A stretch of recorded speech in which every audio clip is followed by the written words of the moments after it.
નમસ્કાર મિત્રો, જય શ્રી કૃષ્ણ. સ્વાગત છે તમારું આપણી YouTube channel government pension salary info and ન્યૂઝમાં. તો મિત્રો 2026થી જમીન વારસદાર માટે નવા નિયમ ખાસ જાણી લેજો. તો મિત્રો નવા નિયમ 2026થી વારસદાર એટલે કે તમામ જમીનદારો માટે નવા નિયમ 2026થી જાન્યુઆરી મહિનાથી લાગુ થઈ ગયા છે. તો મિત્રો તેમાં જાન્યુઆરી 2026થી સ્થિતિએ ગુજરાતમાં જમીન વારસદાર અને મહેસૂલ નિયમોમાં પારદર્શિતા અને ડિજિટલાઇઝેશન પર ખાસ ભાર મૂકવામાં આવ્યો છે.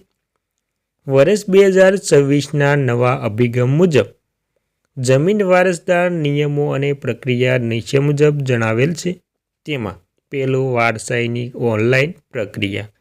તો મિત્રો વારસાઈની ઓનલાઈન પ્રક્રિયાની વાત કરીએ તો 2026માં વારસાની પ્રક્રિયા સંપૂર્ણપણે ઓનલાઈન કરવામાં આવી છે. હવે વારસદારોએ રૂબરૂ કચેરીએ જવાને બદલે એની ROR ગુજરાત પોર્ટલ પર જઈને ઓનલાઈન અરજી કરવાની રહેશે. નવા ફેરફારની વાત કરીએ તો અરજી કર્યા બાદ હવે તલાટી લેવલે ફાઇલ અટકતી નથી, પરંતુ સીધી સિસ્ટમ જનરેટ નોટિસ દ્વારા કામગીરી આગળ વધે છે. બીજું, વારસદારના હક અને લાયકાત હિન્દુ ઉત્તરાધિકાર સુધારણા અધિનિયમ 2026ના નિયમો મુજબ પણ કેન્દ્રીય કાયદાનું પાલન ચાલુ છે. પુત્રીનો સમાન હક પિતાની સ્વપાર્જિત કે પૌત્રિક મિલકતમાં દીકરીનો દીકરા જેટલો જ સમાન હક રહેશે, પછી ભલે તે પરણેલી હોય. વિધવા પત્ની પતિના અવસાન બાદ તેની મિલકતમાં પત્નીનો પ્રથમ હક બને છે. ત્યારબાદ મિત્રો સીધી લીટીના વારસદારો પુત્ર, પુત્રી અને પત્નીને પ્રથમ હકની શ્રેણીમાં રાખવામાં આવ્યા છે. મિત્રો ત્રીજું છે જમીન વારસાઈ માટેના જરૂરી દસ્તાવેજો. તો મિત્રો નવા નિયમો મુજબ હવે દસ્તાવેજોના ભારણને ઘટાડીને ડિજિટલ વેરિફિકેશન પર ભાર મૂકવામાં આવ્યો છે. તેમાં મરણનો દાખલાની વાત કરીએ તો જે વ્યક્તિના નામે જમીન હોય તેનું મૃત્યુનું પ્રમાણપત્ર, ત્યારબાદ પેઢીના નામો. તેમાં હવે પંચાયત ઉપરાંત ગ્રામ કેન્દ્ર પરથી મળેલું ડિજિટલ પેઢીનું નામું ફરજિયાત છે. ત્યારબાદ આધાર કાર્ડ અને પાન કાર્ડ તમામ વારસદારના KYC અને ચોથું છે 7/12 અને 8 ઉતારા જે ઓનલાઈન મેળવી શકાય છે. મિત્રો ત્યારબાદ ચોથું જોઈએ તો સોગંદનામું અને હક જતો કરવાની પ્રક્રિયા. જો કોઈ વારસદાર જેમ કે બહેન અથવા તો ભાઈ પોતાનો હક જતો કરવા માંગતા હોય તો 2026ના નિયમ મુજબ તેમણે સબ રજિસ્ટર કચેરીમાં જઈને હક જતો કર્યાના દસ્તાવેજોનો નોંધાવવા પડે છે. ફક્ત સાદા કાગળ પરની સહી હવે માન્ય ગણવામાં આવતી નથી. મિત્રો ત્યારબાદ મિત્રો પાંચમું જોઈએ તો વિવાદિત વારસાઈ અને મહેસૂલી અદાલત. તો મિત્રો જો વારસાઈમાં વિવાદ હોય તો મામલતદાર કોર્ટમાં કેસ ચલાવવામાં આવે છે. 2026માં ફેસલેસ મહેસૂલી પ્રક્રિયા હેઠળ વિવાદોનું ઝડપી નિવારણ લાવવા માટે સમયમર્યાદા નક્કી કરવામાં આવે છે. મિત્રો ત્યારબાદ મિત્રો છઠ્ઠું જોઈએ તો ખેડૂત પ્રમાણપત્ર અને વારસાઈ. જો કોઈ વારસાઈમાં જમીન મળતી હોય તો વારસદાર આપોઆપ ખેડૂત બને છે, પરંતુ 2026ના નવા ડિજિટલ ખેડૂત પોથી નિયમ મુજબ વારસદારે પોતાના નામે નવી ડિજિટલ પોથી અપડેટ કરાવવાની અનિવાર્ય છે. ત્યારબાદ મિત્રો સાતમું જાણવા જેવી અગત્યની બાબતોની પણ વાત કરીએ. તેમાં નોટિસ કલમ 135D વારસાઈની એન્ટ્રી પડ્યા બાદ તમામ વારસદારોને 135D મુજબની નોટિસ આપવામાં આવે છે. જો 30 દિવસમાં કોઈ વાંધો ન આવે તો વારસાઈ મંજૂર કરવામાં આવે છે. ત્યારબાદ ગણોત્તર ધારાના નિયમો.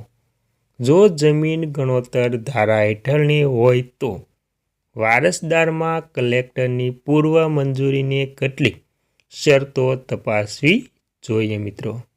અને 2026માં જમીન વારસાઈની પ્રક્રિયા વધુ પારદર્શક અને ભ્રષ્ટાચાર મુક્ત બનાવવા માટે સરકાર દ્વારા તમામ પ્રક્રિયાને આઈ ખેડૂત અને મહેસૂલી પોર્ટલ પર સાથે સાંકળી લેવામાં આવી છે. અરજદારોને સલાહ આપવામાં આવે છે કે તેઓ કોઈ પણ પ્રક્રિયા કરતા પહેલાં અધિકૃત સરકારી વેબસાઇટની મુલાકાત લઈ લેજો મિત્રો. અને મિત્રો ત્યારબાદ વાત કરીએ તો પીએમ કિસાન યોજના માટે નવા ફેરફારો. તો મિત્રો વર્ષ 2026માં પીએમ કિસાન યોજનાના હપ્તા મેળવવા માટે KYC અને આધાર કાર્ડની ફરજિયાત કરવામાં આવ્યું છે. ખેડૂતોએ તેમના બેંક ખાતા સાથે આધાર લિંક કરાવવું ફરજિયાત છે. અન્યથા 19મો કે 20મો હપ્તો અટકી શકે છે. તમે પીએમ કિસાન પોર્ટલ પર જઈને આ સ્થિતિ ચકાસી શકો છો. બીજું મિત્ર જોઈએ તો જમીનના દસ્તાવેજોનું ડિજિટલાઇઝેશન. તો મિત્રો ગુજરાત સરકાર દ્વારા NEROR પોર્ટલ પર નવા અપડેટ લાવવામાં આવ્યા છે. હવે 7/12ના ઉતારા 8 અને હકપત્ર નોંધ નંબર 6 ઓનલાઈન QR કોડ સાથે ઉપલબ્ધ છે. 2026ના નવા નિયમ મુજબ ડિજિટલ હસ્તાક્ષર વાળા દસ્તાવેજો હવે તમામ સરકારી કચેરીઓ માન્ય ગણાશે મિત્રો. ત્યારબાદ ખેડૂત પ્રમાણપત્ર. નવા નિયમો મુજબ જો તમારે નવું ખેડૂત પ્રમાણપત્ર મેળવવું હોય તો હવે ગ્રામ પંચાયત સ્તરેથી જ ઓનલાઈન અરજી કરી શકાય છે. આ માટે પૂર્વજોના 1952થી અત્યાર સુધીના પેઢીનામાંની જરૂરિયાતોને વધુ સરળ બનાવવામાં આવી છે. ત્યારબાદ ચોથું જોઈએ તો વારસાઈ નોંધના નિયમો. વર્ષ 2026માં વારસાઈ નોંધ દાખલ કરવાની પ્રક્રિયા વધુ ઝડપી બનાવવામાં આવી છે. જો કુટુંબના કોઈ સભ્યનું અવસાન થાય છે તો 90 દિવસની અંદર વારસાઈ નોંધ કરાવવી ફરજિયાત છે. હવે આ પ્રક્રિયા આઈ ખેડૂત પોર્ટલ દ્વારા પણ ટ્રેક કરી શકાય છે. ત્યારબાદ મિત્રો 5મું છે ક્રોપ ઇન્સ્યોરન્સ એટલે કે પાક વીમો અને દસ્તાવેજો. પાક વીમાનો લાભ લેવા માટે હવે ખેતી ધિરાણ કાર્ડ એટલે કે KCC અને વાવણીના દાખલો એટલે કે તલાટી દ્વારા પ્રમાણિત ફરજિયાત છે. 2026માં ડ્રોન દ્વારા ખેતીના સર્વેક્ષણને આધારે જ નુકસાનનું વળતર નક્કી કરવામાં આવશે. તેથી ખેતરમાં વાવેલા પાકની સચોટ વિગત 7/12માં નોંધાવવી જરૂરિયાત છે મિત્રો. અને મિત્રો ત્યારબાદ મહત્ત્વના દસ્તાવેજોની યાદીની વાત કરીએ તો તેમાં આધાર કાર્ડ બેંક અને જમીન સાથે લિંક હોવું જોઈએ. 7/12 અને 8ના ઉતારા લેટેસ્ટ ડિજિટલ કોપી. ત્યારબાદ મિત્રો બેંક પાસબુક જેમાં DBT એટલે કે ડાયરેક્ટ બેનિફિટ ટ્રાન્સફર સક્રિય પ્રક્રિયા હોય છે. ત્યારબાદ મિત્રો રેશન કાર્ડ KYC અપડેટ સાથે મોબાઈલ નંબર જે આધાર સાથે લિંક હોય તે અને OTP માટે તેનું જરૂર પડે છે મિત્રો.